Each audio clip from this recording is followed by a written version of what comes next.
Zdzisław Beksiński, the nightmare architect. Some artists paint dreams. Zdzisław Beksiński painted nightmares. Born in 1929 in the small Polish town of Sanok, he started life as an engineer. Logical, precise, but restless. He said he hated the job. The concrete and blueprints couldn't hold what he saw in his mind. So he left, and what he built next wasn't made of steel, but of bone, dust, and silence.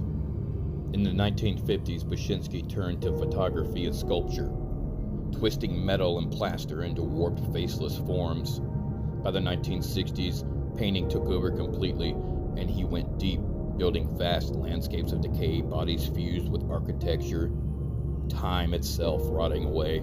He had no formal training, no clear path, just an obsession. This was his so-called fantastic period, the era of nightmares that made him famous. He refused to title or explain his paintings. Interpretation, he said, kills mystery. In his world, you see crucifixions without Christ, skies swollen with dust, figures that pray to no God.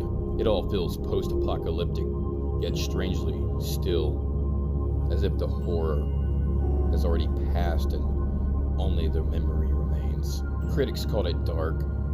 He called it optimistic. For him, these weren't visions of despair.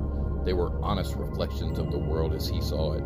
Behind his work stood a quiet man, reclusive, polite, deeply afraid of death, yet endlessly drawn to it. In the late 1990s, tragedy hit. His wife died after a long illness. Not long after, his only son, Thomas, a popular radio DJ, took his own life. Beksiński never recovered. His later paintings lost their color. The shapes became bare. The spaces emptier, as if even the nightmares had gone quiet. He once said, "I wish to paint in such a manner as if I were photographing dreams." After Tomáš's death, those dreams turned cold.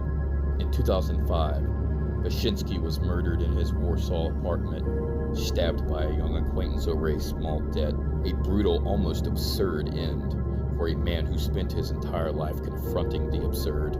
Today, his paintings hang in museums, on screens, in the minds of horror lovers everywhere. They remind us that horror isn't always blood and monsters. Sometimes it's just us, alone in the dark, staring back. I wish to paint in such a manner as if I were photographing dreams.